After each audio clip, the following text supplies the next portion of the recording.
Hey everyone, my name is Sammy and welcome to another episode of my Stream Theory playthrough of Assassin's Creed 4, where I will be playing the game live for you and also providing commentary and analysis at the same time. So, in the last episode, the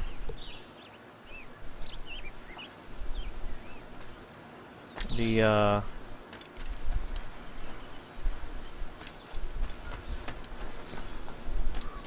world, I guess I'm trying to figure out how to explain it, but I guess the world has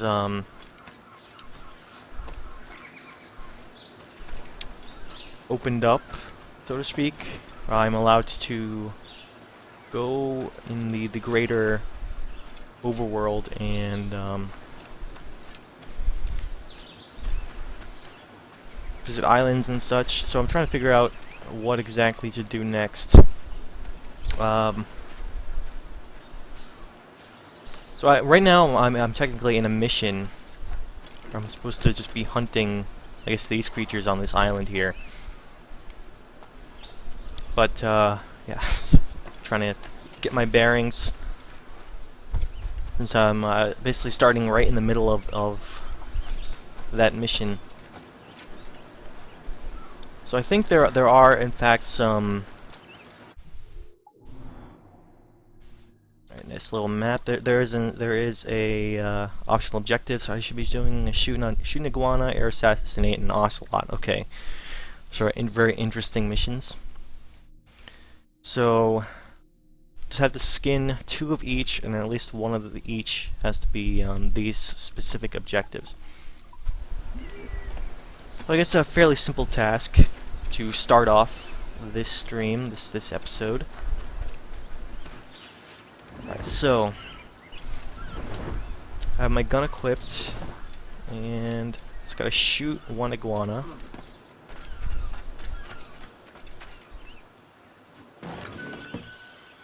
Pardon me while I'm just trying to figure out exactly how to get back in tune with the game. And alright, I see a fair number of ocelots over there. See where these iguanas are. Alright, got it. So I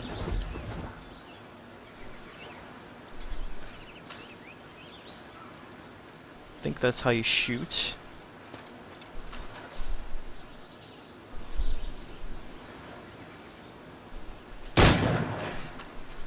Alright, that's 1 optional objective down.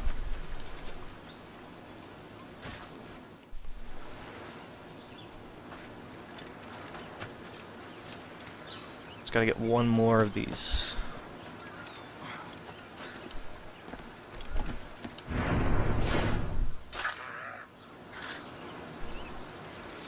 So I gotta do that same thing essentially for the ocelot.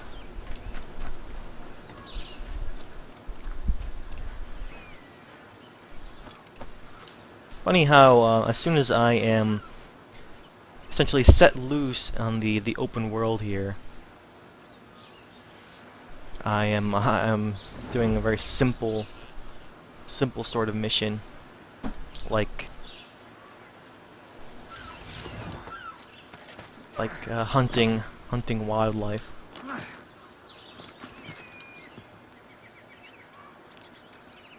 There's also, alright, new area here. I guess this is my sync point. Oh, this is one of the lowest sync points I've ever seen in an Assassin's Creed game. It's really funny to see something like this. I am not exactly high in there. Theoretically, there are higher trees around. Alright, well, synchronize, sure.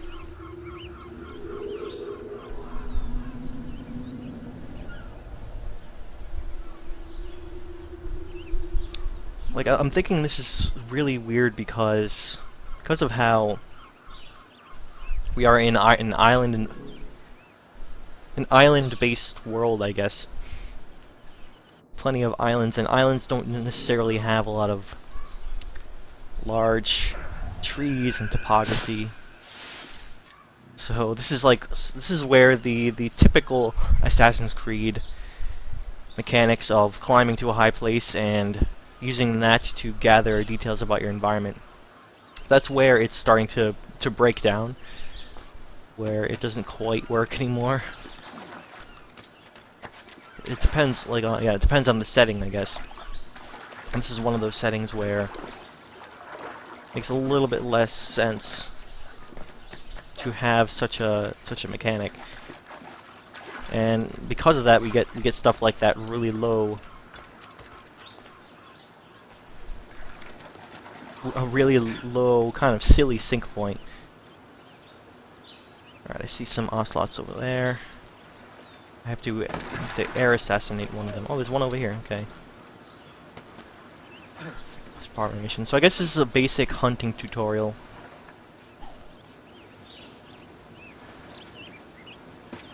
I think that counts as an air assassination.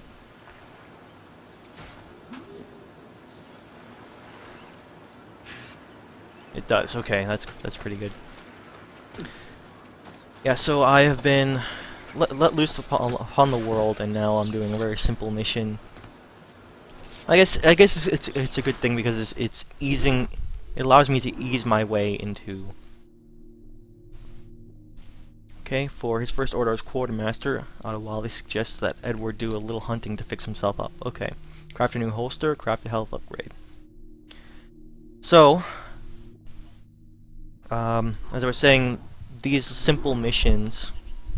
Okay, I'm supposed to use the menu to craft. These simple missions allow me to ease my way into the much larger world, whereas in most of the beginning of the game, I was in the familiar city-type environments that we've seen in previous Assassin's Creed games. Now, the cities can be, you know, large and intimidating in and of themselves, but they're familiar.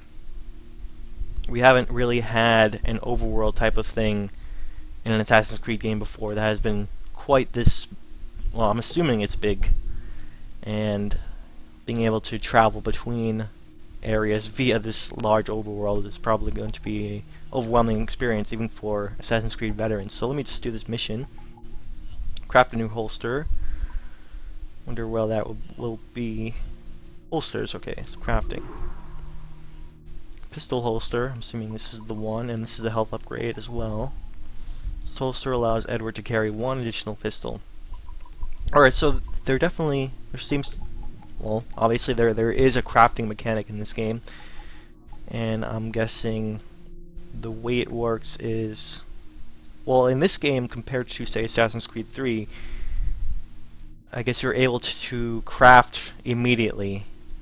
You don't have to go to a special location like a trading post or your homestead in order to craft stuff. So yeah, I'm on an island in the middle of nowhere and I'm able to craft on the fly. That makes it convenient, even if it doesn't really make a whole lot of sense. So this is a lot of the stuff that I think started with Assassin's Creed Revelations in a very small scale, and then alright, I crafted that. A small scale on Assassin's Creed Revelations, and then expanded quite a bit for Assassin's Creed 3. Here, I think it's been made a lot simpler, but the advantage here is that it's not as convoluted as it was in Assassin's Creed 3. Assassin's Creed 3, the crafting process was very time-consuming and arduous because you'd have to like individually bring together, purchase individual items, find them, or and then select each individual item in a given recipe for an item you need to craft. Bring them all together individually through a menu, and then on top of that, you had to travel to a place where you could craft. So this one's making it easier, it seems. As long as I have the items I need somewhere in my inventory, I can immediately craft the item. So easier on multiple fronts. I can craft anywhere, and I can also craft much more efficiently. Just as long as I have the items, I can craft. Also, these upgrades as well. Upgrade system seems to be quick and efficient Well, I don't have to do them right now. So, but I'm basically I'm absorbing this stuff in right now because this is a fairly new twist on a familiar element that was in previous Assassin's Creed games. So I'm trying to wrap my head around it. So things like crafting and upgrading, I can do just through the in-game menu at any time. So I wonder what the point of shops are then if I can buy weapons just straight up through the menu. I guess maybe shops are for unlocking items. And as long as you visit the shop at least one time, then you can then buy items at any point. Still seems kind of unrealistic in terms of the greater world context, like how are you buying these swords? But from the gameplay perspective in the game, it is very convenient. Maybe another thing about this is that I haven't really confirmed this, but I'm guessing that if you actually go to a store, and you might get a discount on some of these items. I mean, that's what I would expect, but it's not necessarily the case.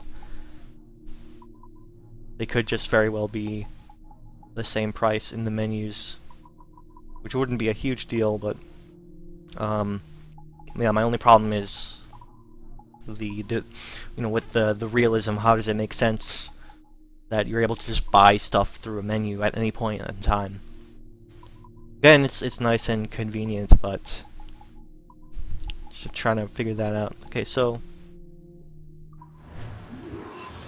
I did what I need to do, right? Now okay. Another thing I could do is, while I'm on this island, I could do some exploration. So, okay, these boats here are quick ways to return back to the ship instead of having to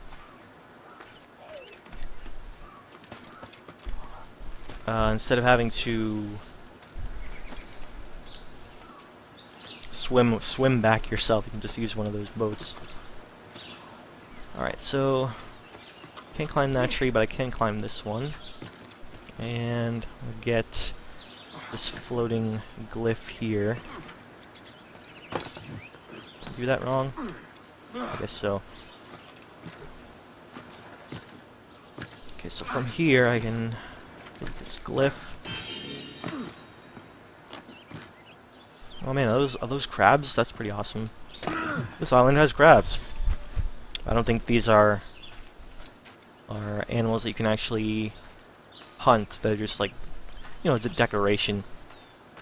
It's one of the details that the immersive details that was introduced in Assassin's Creed 3 was that the in-game explanation was that they upgraded the Animus to be able to simulate the world a little bit better, introduced like small animals, or a variety of different animals that would just inhabit the world. Some of them obviously would be used as a gameplay element, such as for hunting, and other ones are just pure decorative. They're like there would be rats and dogs and cats that would wander city environments, and they serve no real purpose besides just being decoration. Just like there are a lot of AI human characters that are just non-interactable. They just make the world seem a little bit more realistic. Alright, so looks like there's more stuff on the map here. I want to collect all these things before I leave. Well, that'll do. There's a treasure map here. I'm gonna assume that it might be this island this is on, so... Or it could be a totally different island, but I can check the overall map and see... is that the right shape? Possibly.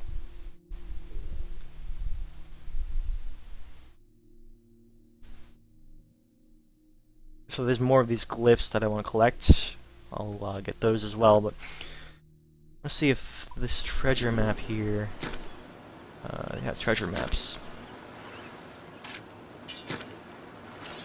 How do I bring them out again? Totally forgot. Okay, here we go.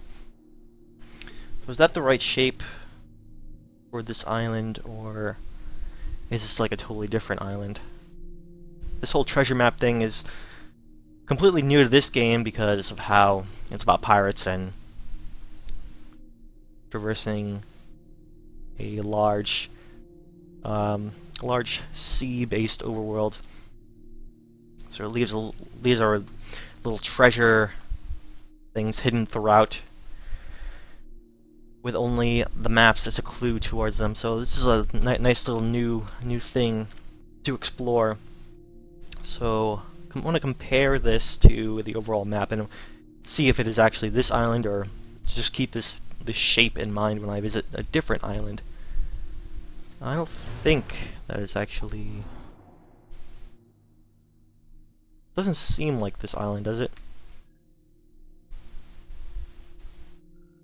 Like, even if you turn this island around, I don't think it's the same thing.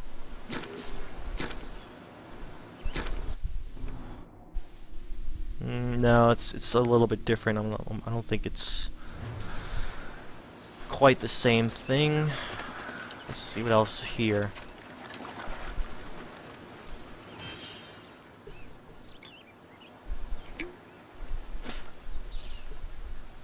Well, to start, I'm just going to be dicking around, probably as a nice little warm-up, exploring, and then I might get into some more of the main missions. So, okay, we have a letter. Wow, a really long letter. I don't know how I'm going to be doing these letters as far as presenting them on the stream.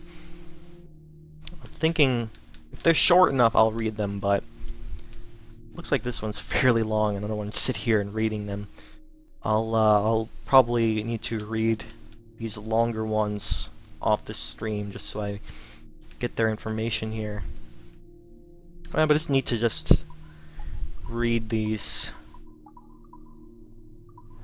Get little collectibles and be able to read these.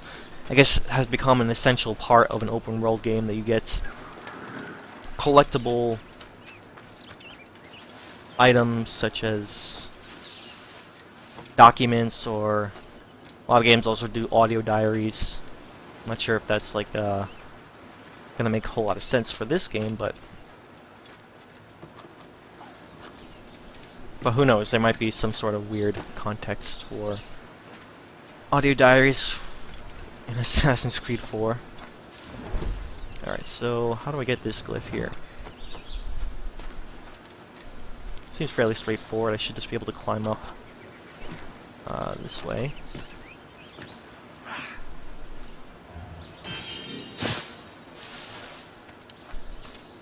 So we're in Abaco Island, and nice little pop-up there telling me exactly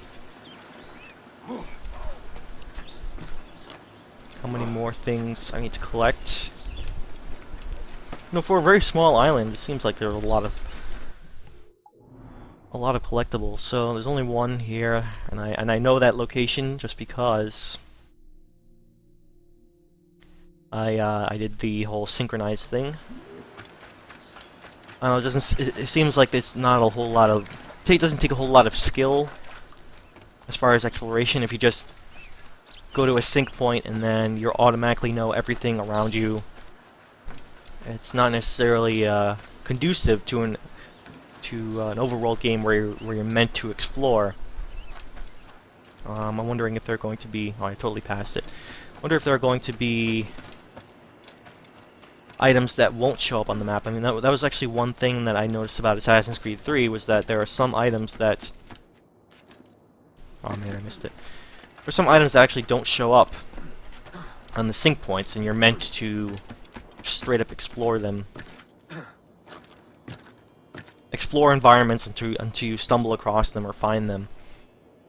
I thought that was a nice little twist, that, you know, while you can get most things most of the smaller things, the typical things on just by using those sync points. There are, I guess that means I completed the entire island. Interesting.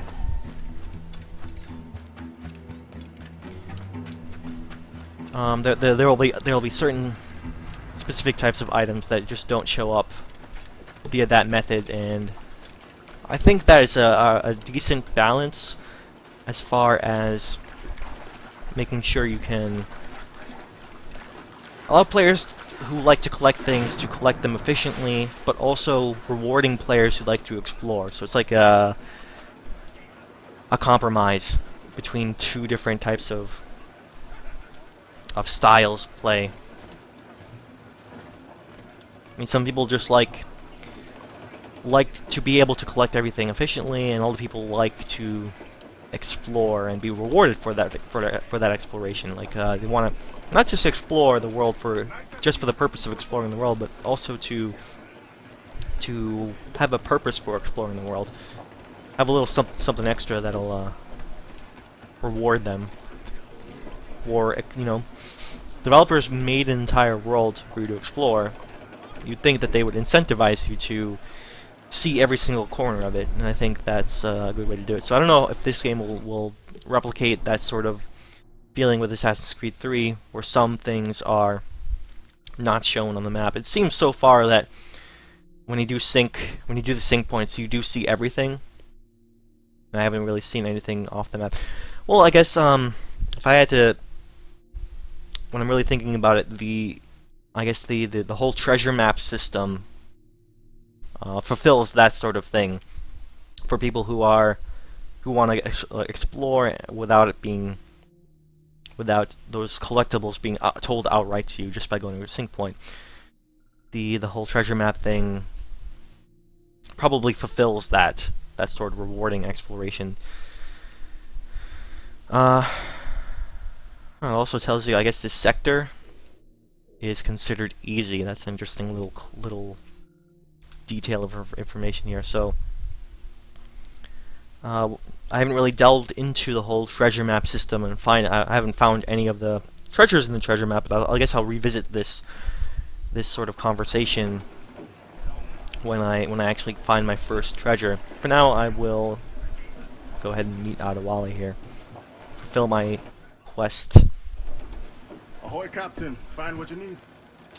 My needs and wants are oceans apart, mate. But I did fashion myself a new holster. All I need now is a pistol to lie in it. Here. Taken from the holds, just as you said. A little more than a blowpipe. But it'll do. So, are we rested? Or should we idle a while longer? Best way anchor. I think the crew is itching to reach civilization. You'll find no civilization in Nassau. But it's a fine place to be merry all the same.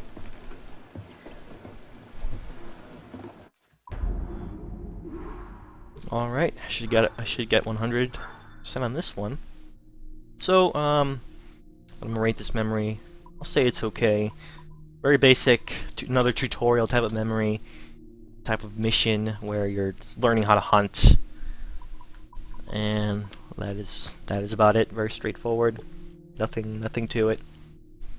I guess as far as that purpose, it does very well, but still, it's just, I don't know.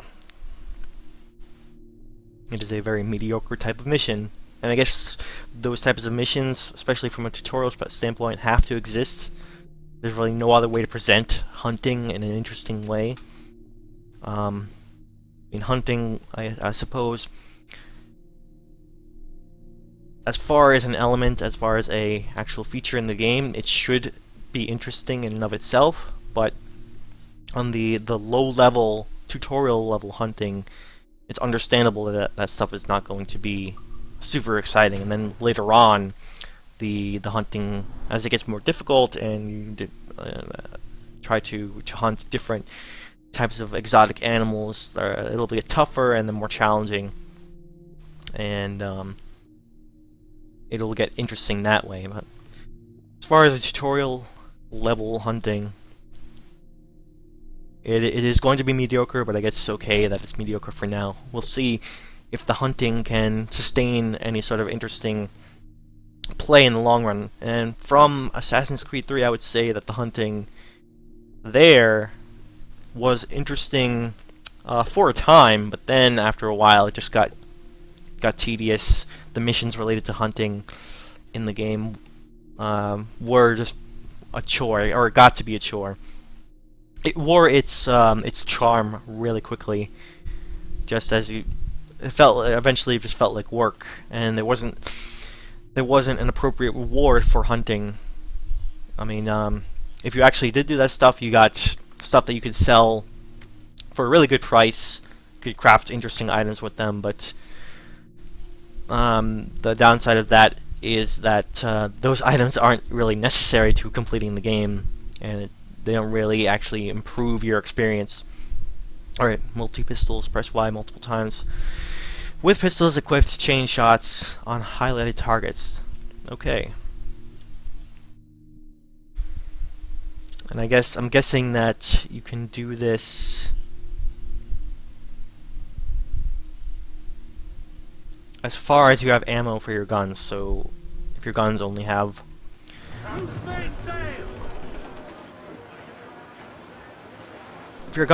one shot each, then you'll have two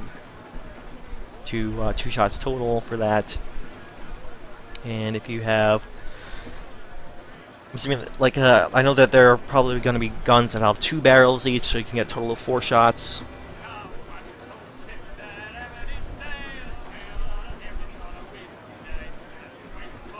Yeah, I ran into that problem earlier where I was like, why can't I shoot more? Why? Because I only had one gun with 1 shot, and that wasn't even a powerful gun at that, so I was having a little bit difficulty with my expectations of what I could do there.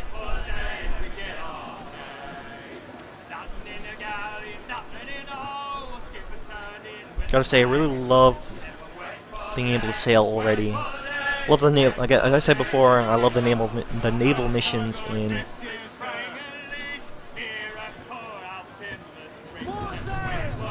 I love the naval missions in Assassin's Creed 3, and the fact that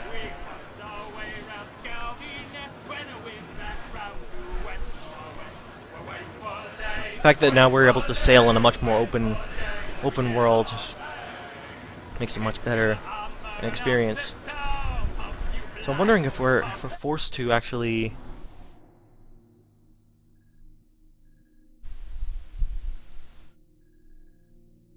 I'm seeing some red on the map here, and I'm wondering if we have to go that direction. No, it seems like where I want to go is just directly to Nassau here. Okay, so that's how it works.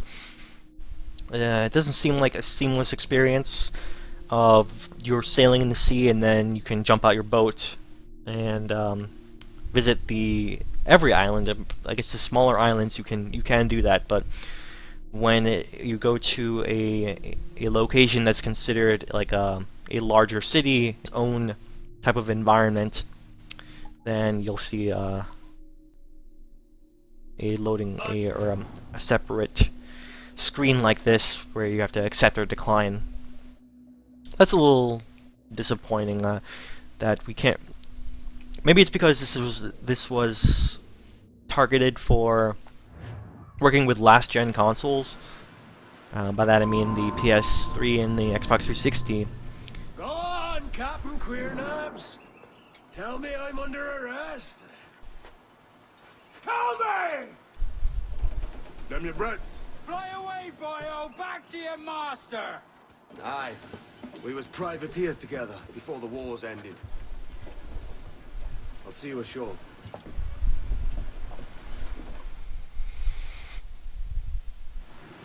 So ultimately, like the perfect way of having a world in Assassin's Creed 4, I think, would be you're able to sail on your ship throughout the Caribbean here, and you can go from island to island, and it's a seamless transition. I can just anchor my ship off a beach, even off the bigger locations, the bigger city environments, and then hop off and then immediately transition to to that city environment without a load screen at all. But I'm guessing the limitations of the previous systems are what prevent that from happening. Prevent that sort of system from happening. So what I would hope is that any sort of game like this in the future, if there's a... I already know Assassin's Creed Rogue came out.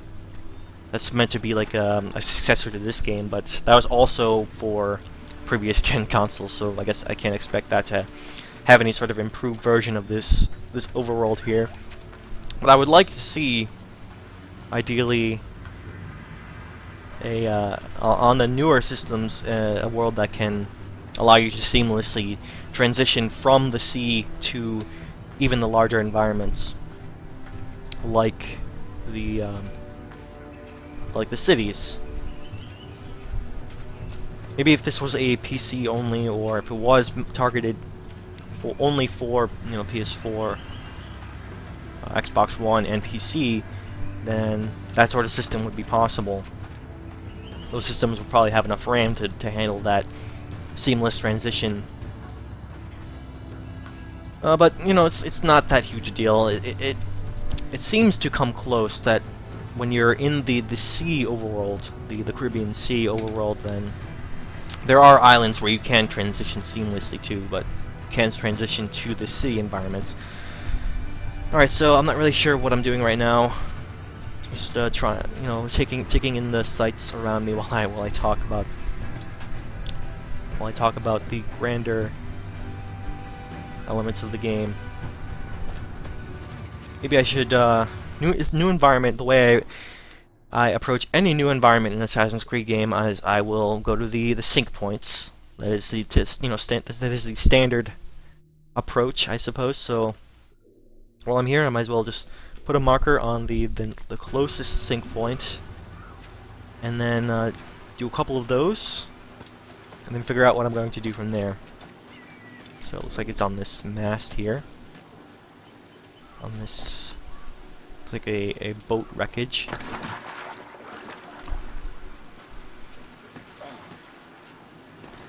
So I still consider myself in the earlier portions of the game where I'm still learning what the heck this game is going to be. I'm still trying to find the edges, discovering the big picture. I don't have the whole picture yet. I have just bits and pieces that I'm gathering together because I'm so early in the game, and that's the standard approach.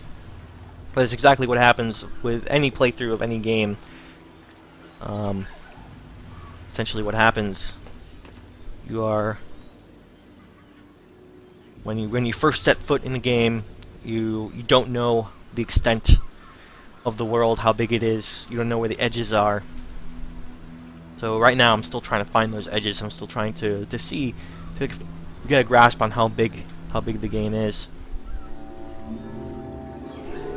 Now, even though I'm like roughly, I would say, 3 hours into the game, with an open world game, that's fairly typical for you to not seen the edges quite yet. It looks like I'm going directly in the water here.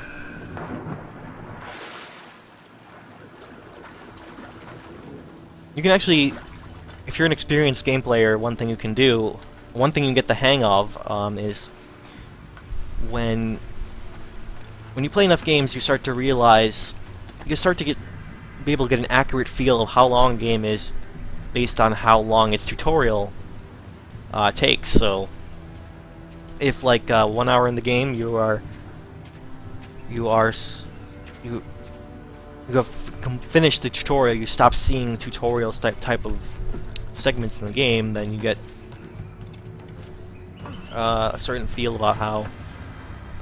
I can't exactly give you accurate numbers. It's more of a feeling, and based on previous experience with Assassin's Creed games, with this one in particular, the amount of tutorializing it's doing, you can probably expect like a 30-hour experience. Maybe, depending on the type of game, you can get different lengths for tutorials, how long they take, and what portion of the game they will be. See, I'm seeing a treasure chest. I figure I might as well. Oh, there it is. I mean, I guess a good rule of thumb is, I guess, 10% of the game, 5 to 10% of the game will be a tutorial, and that'll be enough for the game to introduce all of its systems to you. So, assuming if the game is finished tutorializing now, 3 or 4 hours in, then I could expect a 30-hour experience. And based on previous Assassin's Creed game lengths, I played about 6 Assassin's Creed games right now. A 30-hour experience is pretty typical. Those games can be about that long. I guess they can be shorter or longer depending on how many side quests you do, how much you want to explore the world. If you want to do everything, that's probably going to be on the higher end of the scale, probably 40 hours. So I know my mission is there, the next actual mission in the game I need to do. I think I want to do at least one more sync point just to get my bearings. Possibly even more, just so because knowing your environment helps quite a bit when doing missions. If you're able to have those icons available, to have those details available on your mini-map, rather than just being, you know, as you explore it, to be able to pull the map and see specific things that could help you in the mission as you go on, be a great help. I mean, things that you have not synced, areas that you haven't visited with a sync point or synchronized, you can still see items in your immediate area, your immediate vicinity, say 25 or so feet around you, whatever the mini-map in the corner covers. You can still see all the details that you can gather from synchronizing. However, they won't appear on the grander map. So if I need to ever consult that map, which I guess represents the character's overall knowledge of the area, what he observes when he climbed these sync points, these higher environments, and then I guess that it represents that character being able to see all these details about this vicinity. So being able to know where certain things are will be helpful. Perhaps if I need to go to a store, or if I need to find other details that might appear in these sync points, then I like to do at least some of them before delving into a mission in a new area. Like even just the layout of buildings, for instance, can be helpful. Like I could set a path. I could plan out a certain path. If I need to evade enemies, if I need to hide out from places, I can, you know, get a general sense of my environment and where I need to go, rather than trying to wing it on, you know,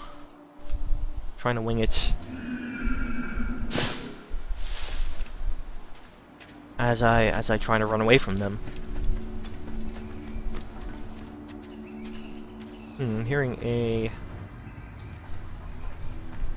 I guess I could have gotten that glyph there. Gotta pay attention to that. If I could continue climbing up rather than just focus on the sync point, then I can get that glyph. Alright, so if I go here, I just focus on the sinking. Also, I can also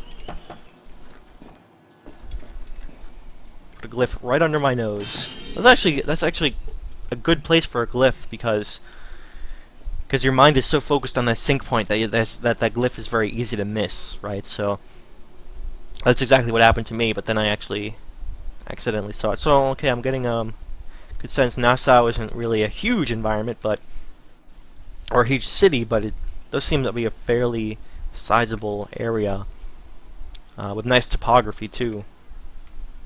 For an island, think I talked about this before, but earlier Assassin's Creed games looked really weird in terms of their environments, just because they were always flat. Just completely flat environments with no topography, no hills to speak of.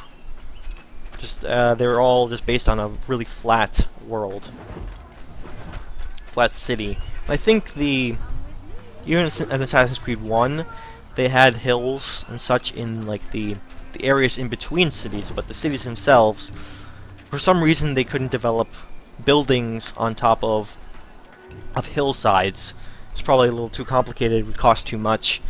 Then as the games grew more popular, as they get this career, if you see these guys, you just chase them and tackle them to just get some free items. I don't know why he's climbing up. Okay. So let's get this guy. Don't have to kill them, but meant to just tackle them. Oh no, he's gonna get ahead of me. Ah, I took a left. Man, sometimes these guys can be totally tricky.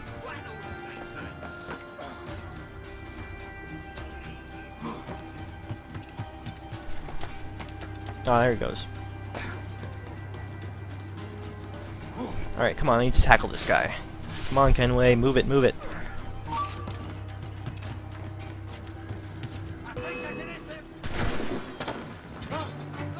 Now I have guards on me too.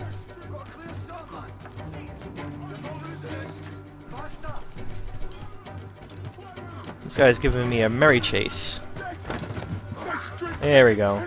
Tackled him.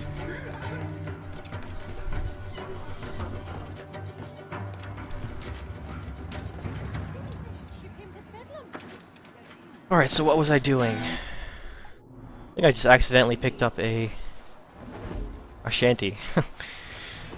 And sometimes I guess that happens. There are so many there can be so many collectibles in a given environment that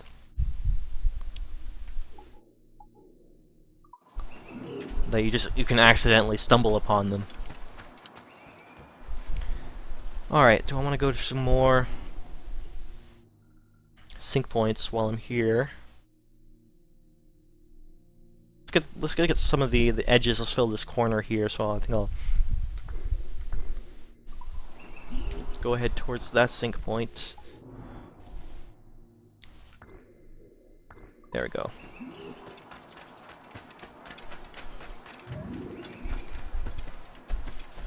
Also, just gives me a good way to just get a feel for an environment.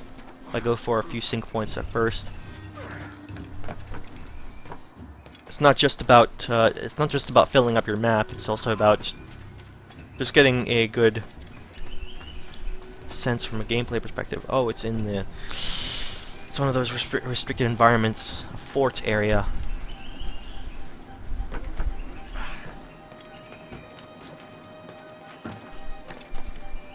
All right, so it's not going to be that easy to get to. You know what, I will just go ahead and leave that one be for now.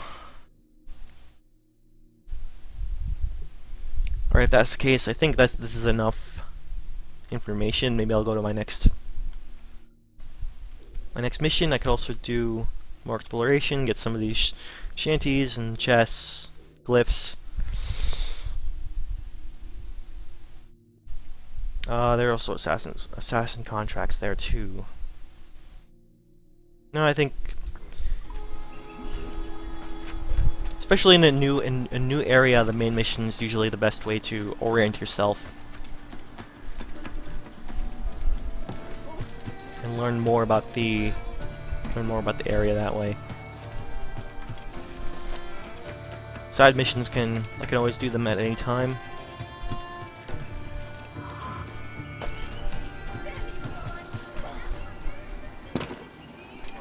So far, I've noticed that in the city environments, the frame rate does hitch a bit, even on the stream. Something I have to It's one thing I wanted to look for. But you know, it's not terrible. It's totally watchable. It's definitely. It's also better than it was. Yeah, better than it was before. So part of me will like confirm that. Mission's right over here anyway.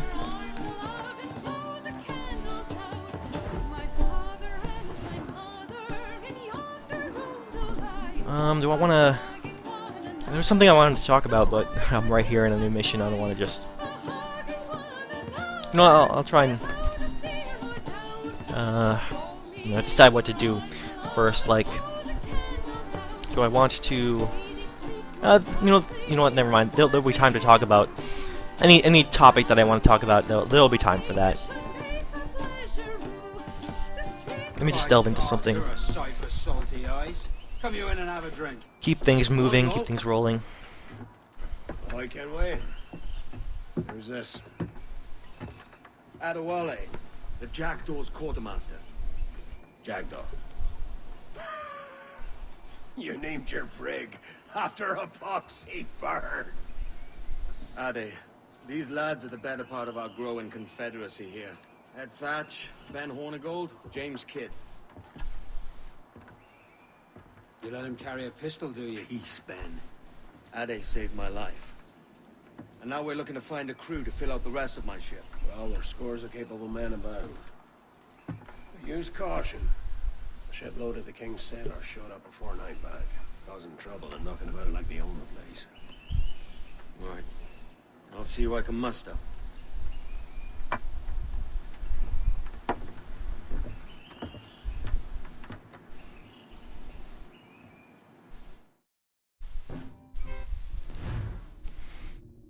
Okay, so gathering a crew, it seems, and there's actually a meter for crew strength. Interesting. So it's not necessarily like, yeah, it's not necessarily a set number. Rather, it's more based on a general strength, which is, I guess, why they use a meter. Hire people in a tavern, help pirates in trouble. Alright, disarm and kill 3 guards. Okay, interesting. Send any men you find to the Jackal. I'm assuming that Cheers, if I go Ade. to a crew or a potential crewmate in trouble, as I've seen before, those are how I would recruit people. Those require fighting guards, and that would be how I could. Yeah, how I could fight and disarm people. So, we tried that right now.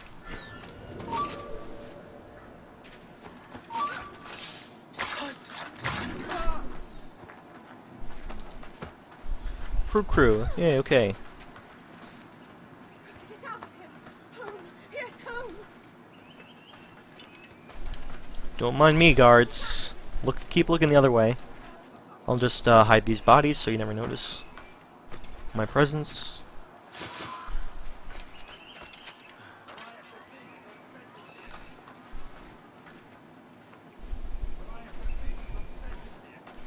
Can't really pick up this body.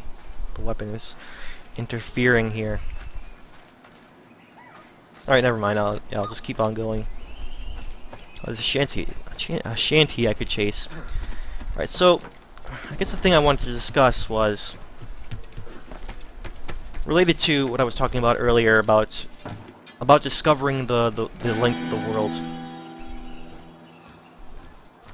Discovering the edges of the world, related to that. I guess what I'm talking about is I think every player goes through a sort of unconscious phase where Right, lads. Seems he's gonna be an obstinate old town. Not hoisting off anywhere with you, Catamite. I want to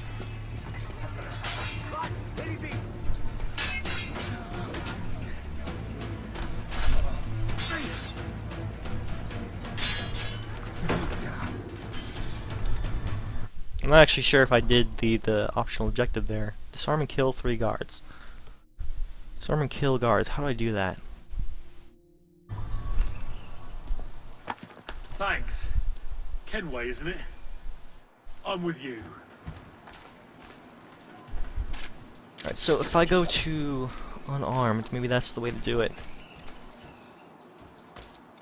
I think what I need to do is steal their weapon and then use that weapon against them to fulfill the quest. So yeah, related to getting a feel for the edges of the world. I think every player goes through that sort of introductory phase to a new game that they're approaching, and that sort of phase can be that discovery phase of that game, of any given game, can be different depending on what type of game it is. And what I mean by that is, if it's a brand new game in a series that it didn't have any previous games in the series, or if it is an iterative installment in the series. So in the case of Assassin's Creed, it is the 4th numbered game in the series, but also the 7th game in the series overall. So with the discovery phase applied to this game, there are certain questions and expectations that you bring to the game based on what Assassin's Creed games you played before. So, like, unconsciously, you seek to answer certain questions, like, well, basic things like what familiar things from previous installments in the series does the game bring back? What does it continue to maintain? Alright, let me try. Like I said, the same place that has repopulated. Sign the articles, pirate.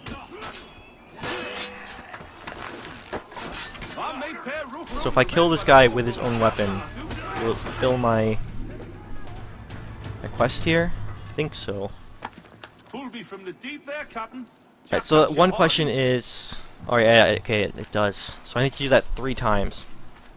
One question is, what things does the series bring back? Of course, another question counter to that is, what new things does the game introduce to that series, to the Assassin's Creed 3 series? What kind of twists will this game bring to the Assassin's Creed sort of formula that has developed over 7 games? Other questions, I suppose, are if it brings new things, do those things actually work? Do those things fit? How well does it do those things? Like, I could bring an example of games that have Assassin's Creed games in the past. I think I've discussed before. Like, a prominent example is Assassin's Creed Brotherhood introduced the Brotherhood system, where you actually recruit assassins as part of your own Brotherhood, and then you train them, and they can help you out in missions. And that is a very well-received element to the game, that it actually made sense in the context of the Assassin's Creed game, and it also brought a really positive and fun contribution to the game. It was a really nice feature that you definitely want to explore. Like, I think I don't think I want to be here. I'm gonna try and go for this mission over here. You can see these icons on the map. I'm heading towards there. So that's one example that the Brotherhood mechanic, I guess, recruiting your own assassins and training them in the game and having that actually impact your experience. A very welcome sort of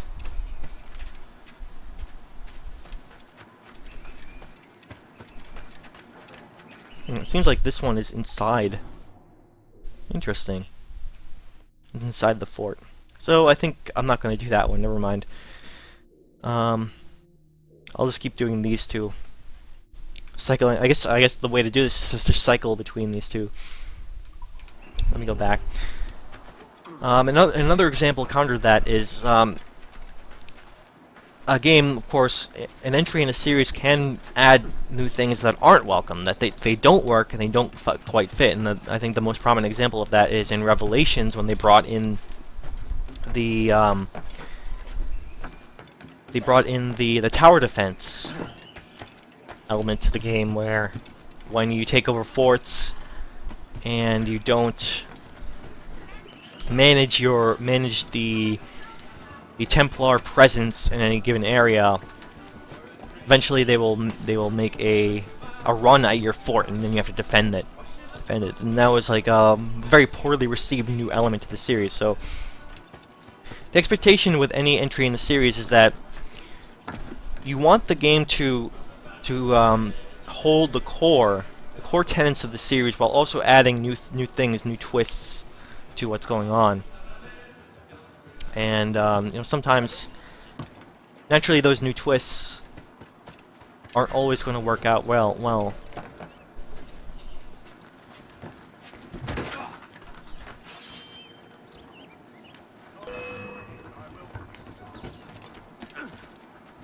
And sometimes they are going to work out well. They're going to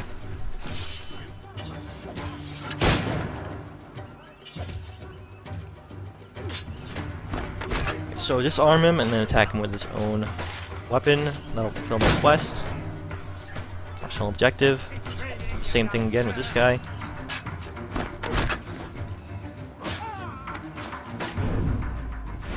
Alright, that should be... Yep, that's the optional objective. So, you want... Essentially, what you want in... specifically with games, as you're discovering a game that is part of a series, that is a new entry in a series, you want the game to iterate on things that are familiar as part of the core experience of the game, how it upholds those core tenets. But you also risks and make some twists to the formula, and, do things that are different. And so I guess those are the two main questions that you're asking when approaching a game that is part of a series. When you're in the discovery phase as part of a game in a series like Assassin's Creed 4. Now those questions will be different when you're tackling an entirely new game in an entirely, I guess, a new IP. I mean, intellectual property. That's a lot of people don't like that term, but I don't know how else to describe that. Non-sequel, I guess. Any sort of original non-sequel game. The questions that you're unconsciously asking yourself when you're approaching that, when you're trying to determine if it's good or not.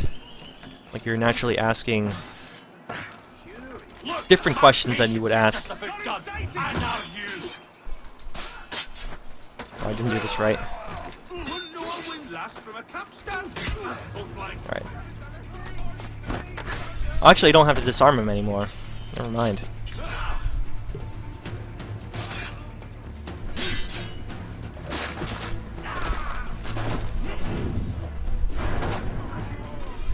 Alright, yeah, I don't have to disarm him anymore. I already fulfilled that quest. I think those... Maybe when I get to a game that is a new IP, brand new game in a series, a non-sequel type of game, I will think of better questions regarding that. But now that I'm playing Assassin's Creed 4, naturally I'm only going to be able to think of questions that are directly related to what I am essentially looking for, or the questions I am specifically trying to ask for Assassin's Creed 4. So to recap, in a less rambly fashion, I guess the two main questions are asking are what core tenets of the series the return in the game, and then the second question is what new things does it introduce. And related to those two things are, how well do those things hold up? How well do the old things, the reintroduced things, hold up? If there are any changes to those things, to those returning portions of the series, Do those changes make them better or worse? How well do those things fit in the new world? I already described one thing where the island environment was not conducive to those sync points. That they were. It was really strange that sync point was so low, just because they couldn't make. It didn't make sense for the island environment to have a high sync point. So it's really silly to have a really low a sync point of such a low low height. It's one thing where a very traditional sort of a traditional part of the game, the sync points and gathering evidence, gathering details about your environment, fit very poorly.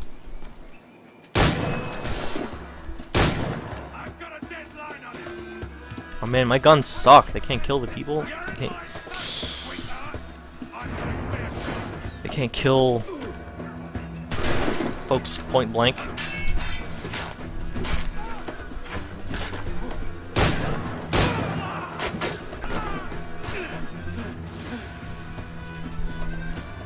Right, now I'm out of ammo. Seems like the reloaded time in this game is really, really fast. That's one example. The weird sync point. Oh, shoot the rope to save the pirate. Is that a new? Shoot the rope to save the pirate. Reach the hanging.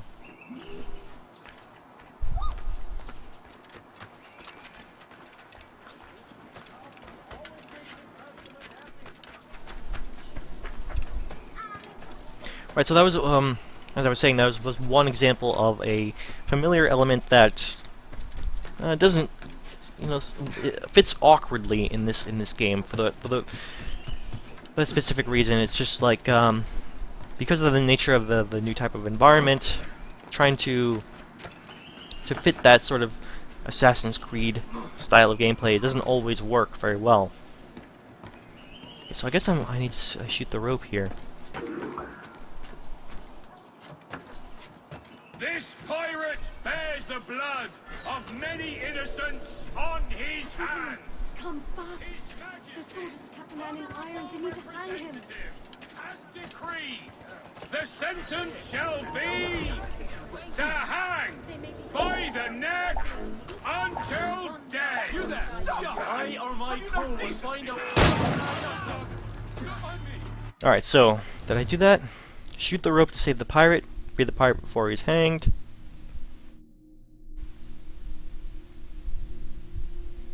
I guess I fulfilled that thing. So,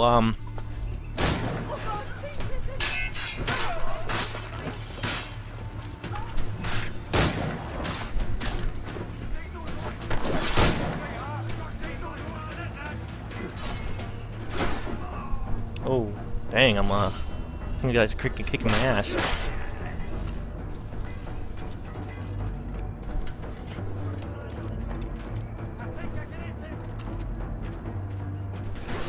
Oh no!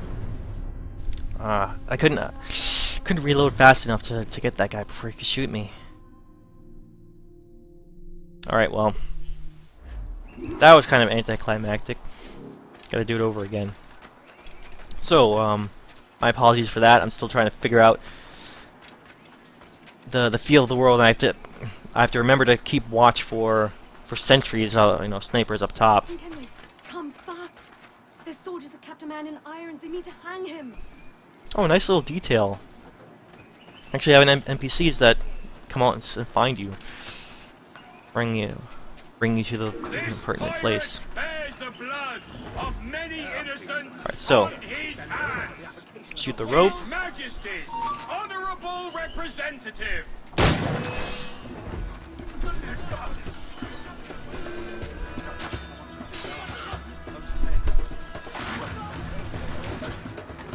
Got the human shield down right this time.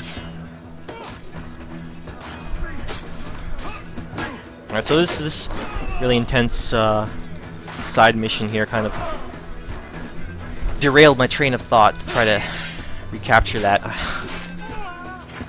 So what I'm trying to discuss here This guy's gonna be tough. I have to shoot him.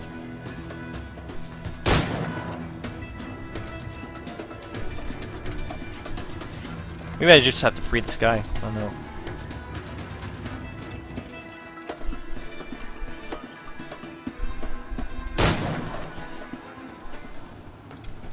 How do I get to that guy, though? Alright, so let me try to reapply my train of thought here. Talking about the... There we go, recruit crew. Talking about the questions that you unconsciously think of when you're approaching a new game. And I got as far as talking about this game, how familiar elements are adapted to the latest entry in the series. So, brought up an example of the weird low-hanging branch and how the sync points are, you know, for the most part they do fit in Assassin's Creed 4, but that is one example where it is awkwardly working out with the style of overworld that we have here. Of course, yeah, going off of that, a related question to one of the two main questions that you asked, you know, related to the second question of what new things does it bring? How well, of course, how well do those things work out? You know, how do those things interact with the familiar things? There are a lot of complexities that arise, and you're not necessarily asking these things outright. You are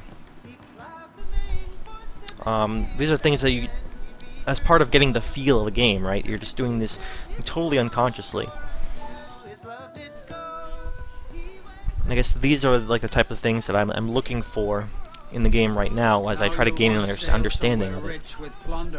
Have you heard of a place called the Observatory? Aye. It's an old legend, like El Dorado or the Fountain of Youth. What have you heard? It's meant to be a temple or a tomb, hiding a treasure of some kind. That's it. See here. Oh, rot. It's fairy stories you prefer to gold, is it? It's worth more than gold, Thatch. 10,000 times above what we could pull off any Spanish ship. Robbing the king to pay his porpoise is how we earn our keep here, lad. That ain't a fortune. It's a fantasy.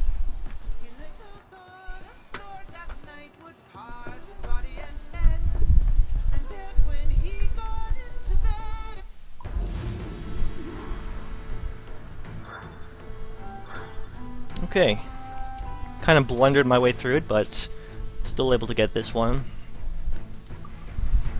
This one's an okay one. There are a lot of repetitive stuff regarding here, but there you get to do a lot of cool things. That hanging scene, being able to shoot the rope, seems to be a pretty neat type of thing you can do. I'm not going to give it 5 stars, but because of it does seem a little strange to be recruiting people this way, but yeah. Alright. Yeah, so there are a lot of questions that can be asking. A lot of things that you're observing as you are playing any new game as part of the early portions of the game before you have a full grasp on it. I guess I have discussed one of the a few or two of the main things and related questions to those two main questions about familiar, the returning elements of the series, and then the new things, the new thing. How does it innovate the game? I guess there are probably more questions that I would be asking about any given game, even one that's returning the series, I guess. But I'll talk about those as I get them on. Those are the two main ones that I wanted to get out to discuss, work through. And I guess as I'm playing the game, I can't really necessarily answer those questions in full until I, you know, get the full feel of what I need to do in the game.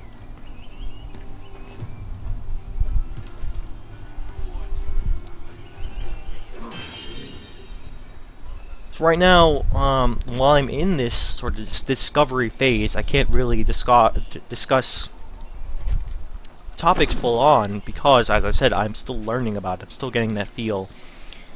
And then as I observe more things, more elements, and I start to understand how the game works, I can talk about the game further in depth, and talk about specific things and how they work. Right now, I'm still trying to give everything a fair shake before I pass final judgment. Before I get, I can't really delve deep on something I don't understand. So, thought I would bring up those questions, those questions as a sort of guide to my approaching of the game. Okay, so I'm not sure what I'm doing right now. I guess collecting stuff. Where's my next mission? Over here. Okay, I think as I'm working my way through, do I want to do some side stuff like this assassin contract, or do I want to get to the next mission? I might as well let's do one assassin's contract and see if they're any different in this city, or if like the assassin's contracts are basically the same sort of mission wherever you go.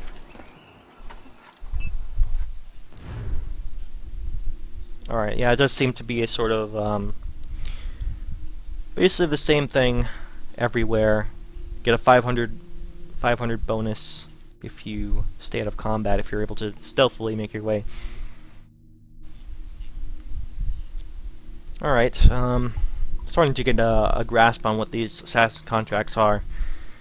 I guess my only wish right now is that they might be a little bit more variety in what you're supposed to do for these assassin contracts. Like, oh, you get a reward if you if you poison the target instead of killing him any which way, or if you knock him out with your fists, you get a certain extra reward. I don't know. That might be the way I would approach making the assassin's contracts, or what I would want out of these assassin contracts. Not be the exact same sort of thing every time. Okay, so it's over here. You try to do that. It's your target location. And of course I want to stay out of combat. Get that nice bonus.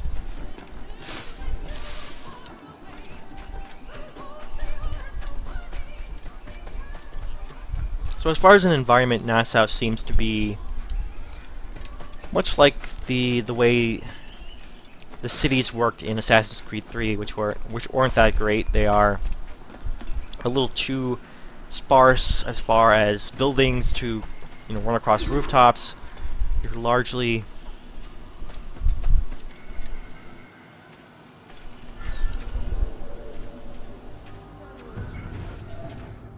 okay. That's a guard. That's not my target.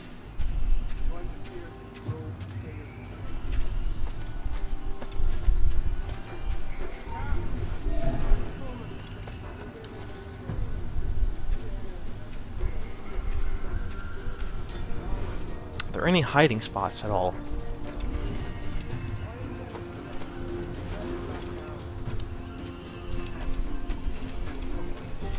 Maybe I just need to kill this guy. I'll do a corner takedown here. I can't imagine such a man. I don't believe such a one exists. I'll rise up when I'm good and ready. Take the island for myself. Then all the world will know my name. Captain Man. Ah, there he is. My guns aren't such that I can kill him that way. I have to try and assassinate him. At the very least, I need to get these guards here.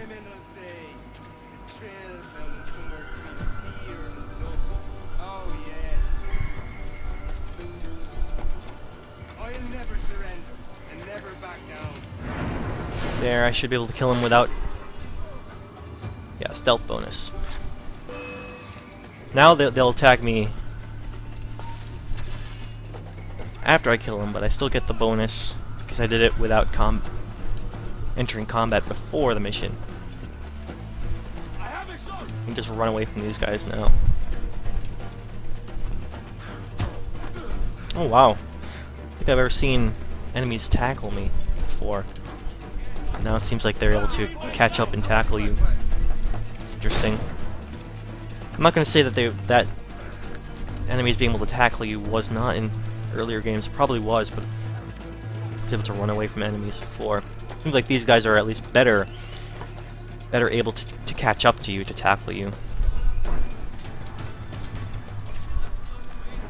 I was going to hire these guys to help me out with those guards chasing me, but oh well.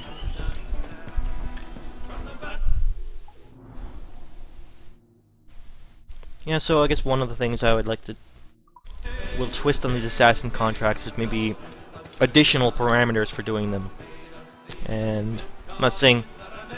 Could very well be that later on the assassin contracts will get more complex, but it seems like the evidence so far shows that they're fairly straightforward, and any sort of complexity regarding them is in the environment itself. The way you have to reach them and how they set up the environment where they put the targets.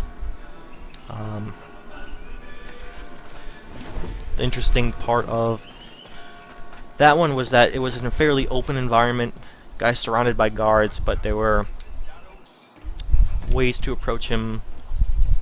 Eliminating a few, by doing what I did, I eliminated a few guards, enough so I would have access to a tree without being spotted, and then use an air assassination from there.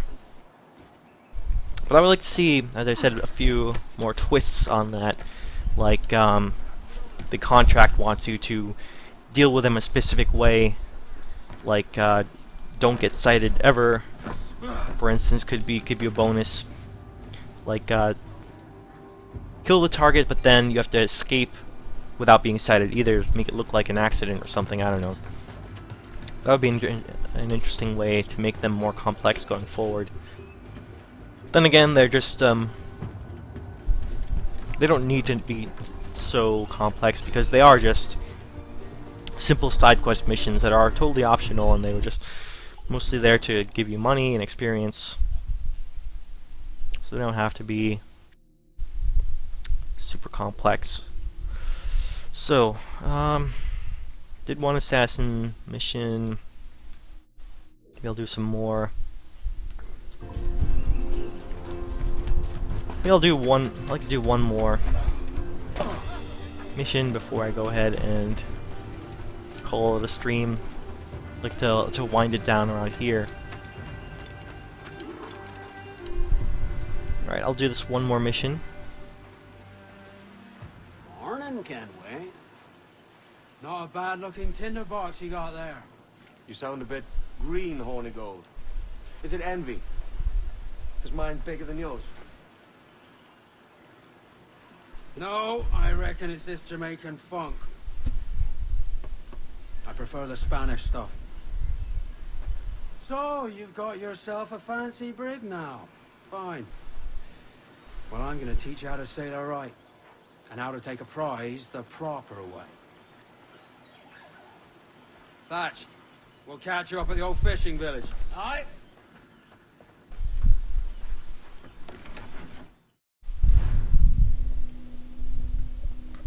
One nice little detail I noticed about these loading screens is that they have that little jingle, that tune, that melody that goes all the way back to Assassin's Creed 1. So it gives you back that Assassin's Creed 1 theme in a nice little subtle way. Let's make some headway, Alright, shall we? spyglass. How many Incapacitate prizes did we a take schooner. together as privateers? There's a chasm of difference between joining a raid and captaining one. We're looking out for merchants, boys. Them that's fat with cargo. Find us a schooner with that spyglass, Kenway. Is that a schooner? It is a schooner, okay. Set marker. There's a prize worth taking. Good. Take us in close. After you subdue a province, project authority.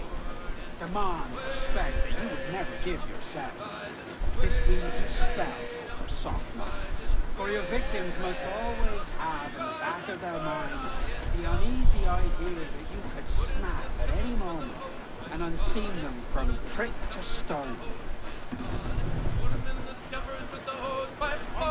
Alright, so any... Okay, use a swivel to kill sailors. Interesting. Like individual sailors? Wow. Not sure if I'm gonna be able to do that. It's a totally new type of thing. I didn't think you could actually be so precise with your guns.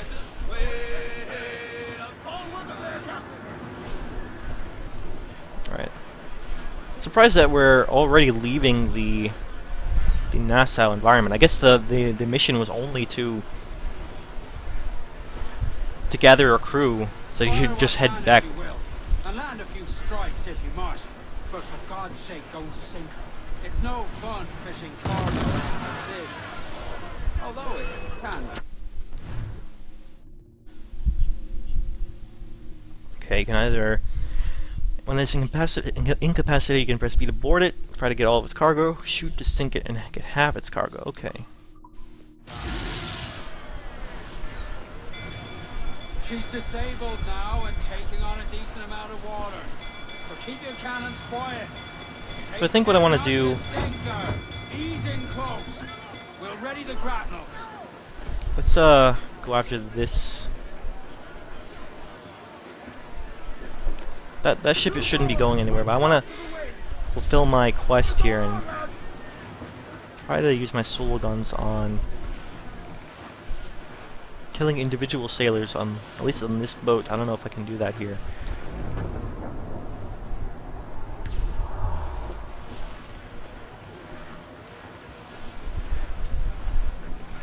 Oh, she's dead in the water.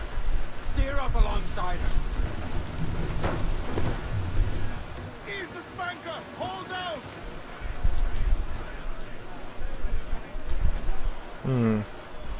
Give us a song, lads.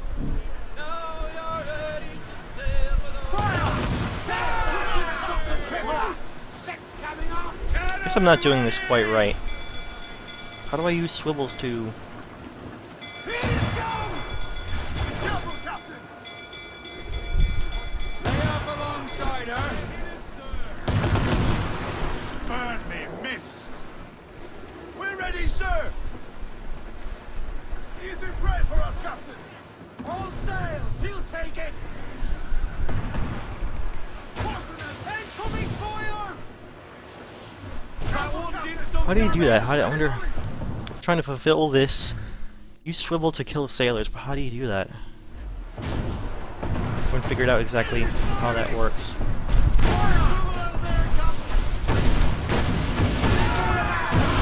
She's dead in the water. Steer up alongside her.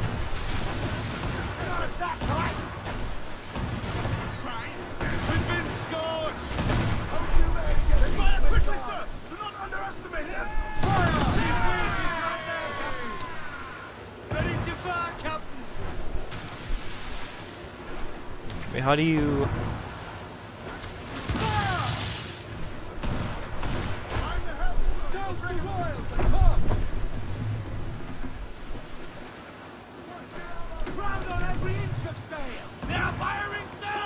It's a really cool mission, but figuring out this this specific side quest has kind of been an issue. Still haven't done that yet.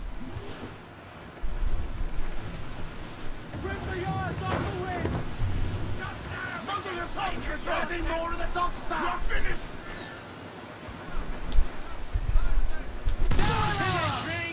She's foundering!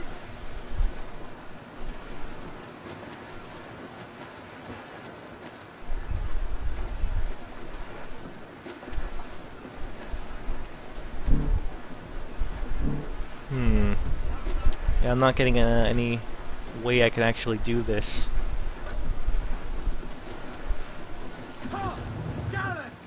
So I can finish this just by boarding. Let me just do that then.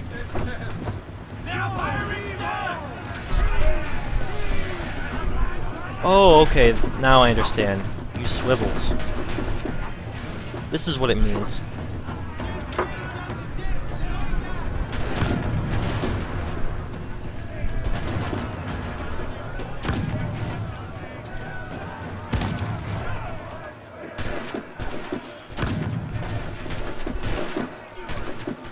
Okay, so I got 3 of them, okay. Yeah, so I'm kind of jumping the gun here. I'm trying to figure out exactly how this works.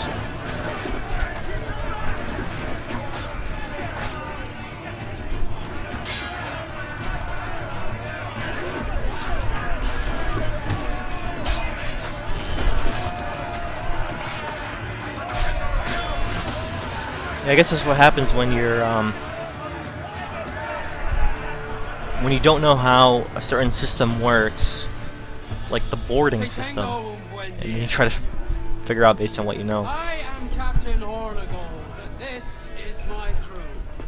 We're sailors like yourselves, but quite unalike in our purpose. For we intend to take all that you own. Yet no harm shall befall any man so long as he remains at ease. Is that clear? No me mate, señor. Tengo familia. Se lo suplico. Anyone speak English? English? Little bit. Tell your friends we're stealing your goods, and we won't hurt nobody if everyone stays as still as a sandbar. You got that? Please to repeat. Oh, for fuck's sake. Lock him in the hold! And take everything that isn't nailed down.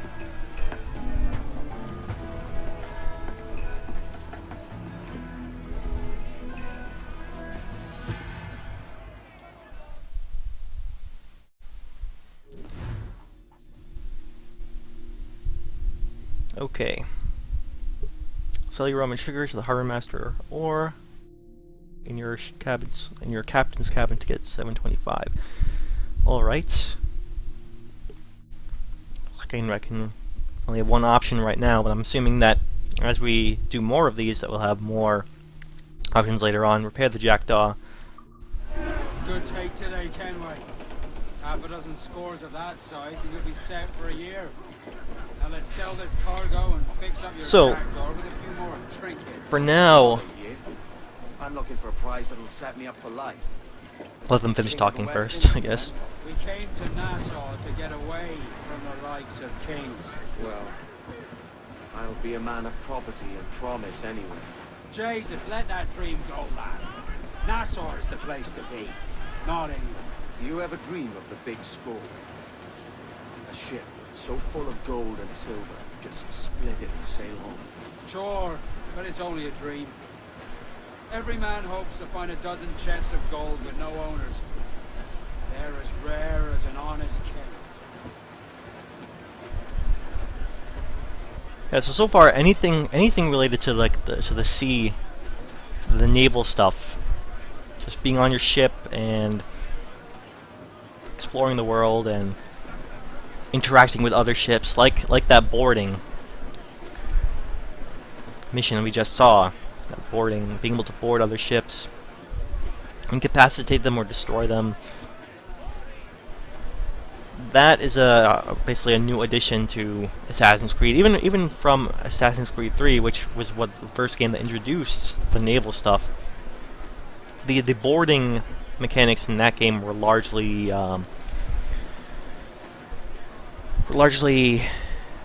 instanced sort of things. They were very scripted. Here you can more fluidly play the game how you see fit and choose to board rather than it be a scripted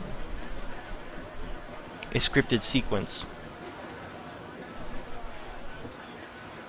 Like, as long as I don't attack the ship, it'll just let me chill. But one little weird thing that I had trouble with was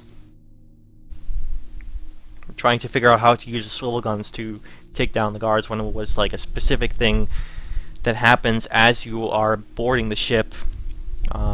You'll actually get on a swivel gun rather than use it via the commands you see in the upper right corner now. I got a little bit confused because I can technically fire swivels now, but not in the way that I was meant to do it while boarding. But I eventually figured it out. That was the only little snag I went through. As I was doing that mission.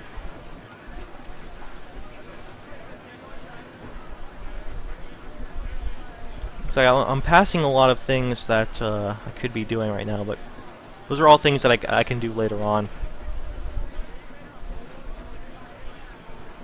As much sail as you can. I know she's a good sailor. Now prove it, my trumps. Once I get the hang of exploring the world, then I will be a master of just exploring and be able to get to where I want to go while also doing side missions. But right now I'm just going to let the game steer me where I need to go. And when I get more comfortable about this overworld, exploring the overworld, then I'll go after all the little trinkets and side stuff.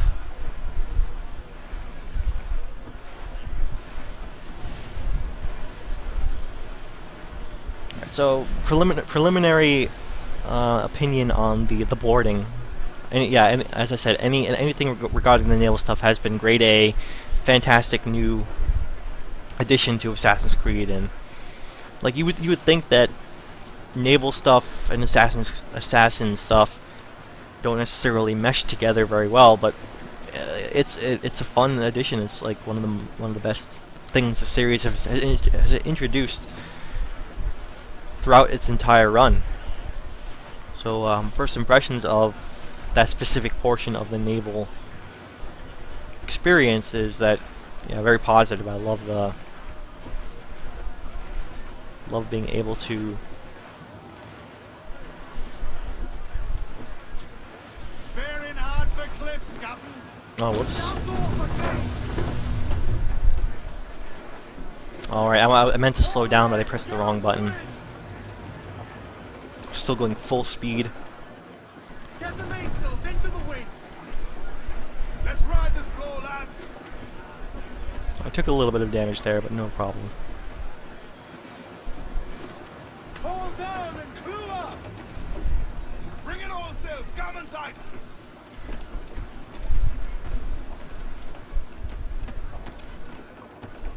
Alright, so this automatically, yeah, it looks like it automatically docks. Pretty cool. Alright, so this is, I guess, one of the locations where I can just simply jump off the ship.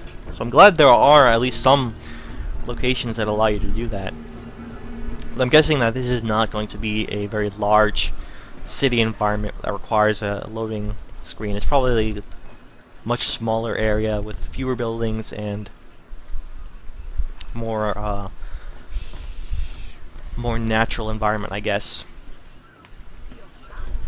So I guess I just need to buy something from this guy, and that should complete the mission.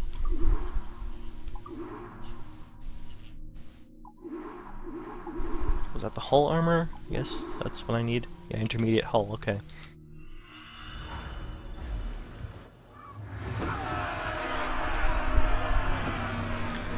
As I played through the game more and I experienced more of the boarding stuff and any of the related naval mission, well, not even a naval mission, just naval elements, I will discuss them more in depth. Okay, yeah, that one's gonna get 5 stars, just because, yeah, as I said, naval stuff, really awesome. That's been grade A. Never bored of that stuff.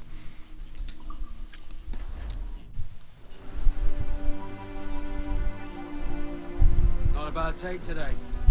Keep this up and Nassau will be the first city where men and women may live as God made. Easy and free. All it takes is a few drops of blood, sweat, and a swatch of cloth. We fly no colours out here. We praise the lack of them. So let the black flag signal nothing but your allegiance to man's natural freedoms. This one's yours. Fly it proud. will. Hand over the docket I lend you. If we're to keep our republic afloat, we'll need guns as well as gold. That means attacking the Navy. So long as they're flying King Philip's colours will not offend our own monarch.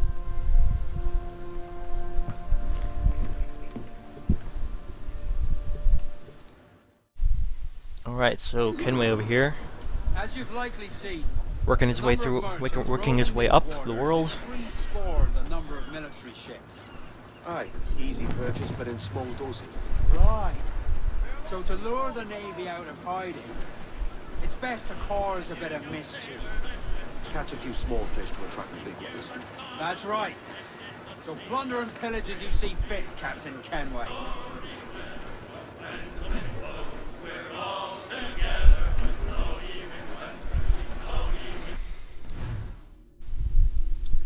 Look at a ship to see how powerful it is and what cargo. You can actually tell that from using the spyglass. Interesting.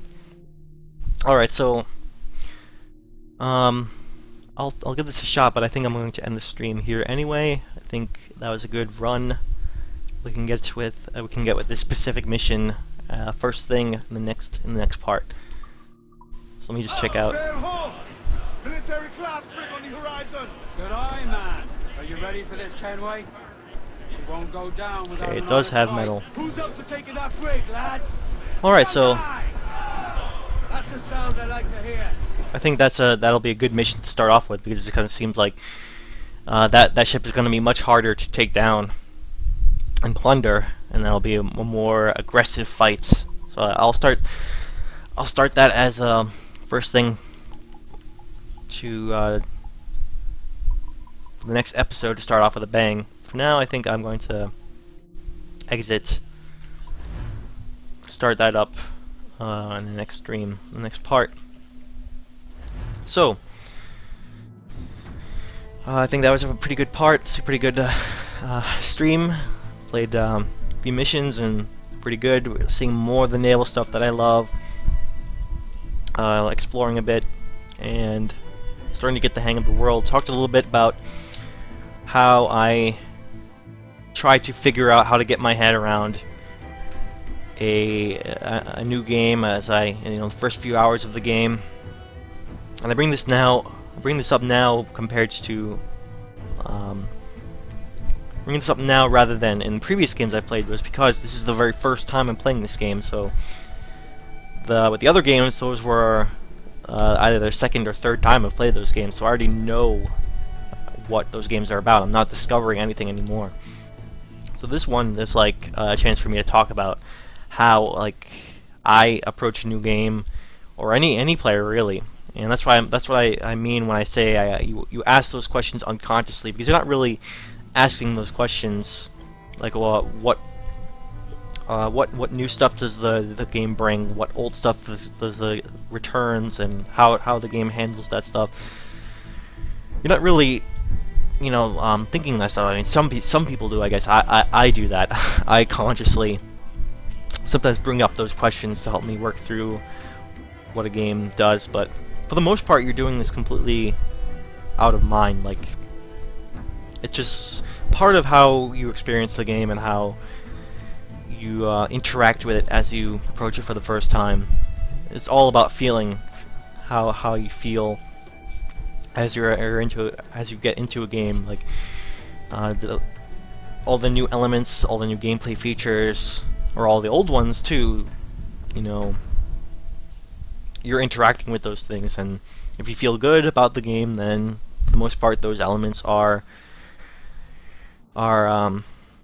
presenting themselves positively to you. And if you're feeling bad about playing, you're not having fun, then any one of those elements could be causing that. Like perhaps some of the old stuff that have returned are getting stale, and they should have fixed those or cut them entirely, or new twists in the game can either work very well, or perhaps they fall flat entirely. And I already gave examples of how games could do that. So I think I'll talk more about that stuff as I play for it now, but I think that was a good summary of one of the main topics I talked today. So to end it now, I will say thank you very much for tuning in if you did, or if you're watching it in an archive on YouTube. Thanks for tuning in. I will hopefully see you again in the next episode. If you want to know when that happens, you can follow me on Twitter, where the automatically sends a tweet to people who follow me there. You can see when I'm streaming. You can also follow me here on Twitch to get that same information. You get a notification about when I'm streaming. And yeah, so it's the same username as my Twitch here, which is YamsterSam. You can follow me at YamsterSam on Twitter to be notified when I will be streaming. And you can also watch any archives of my stream up until now on my YouTube channel, which is youtube.com/YamsterSam. So yeah, please check that stuff out if you're liking what you're seeing here. And for now, I will bid you adieu and see you later.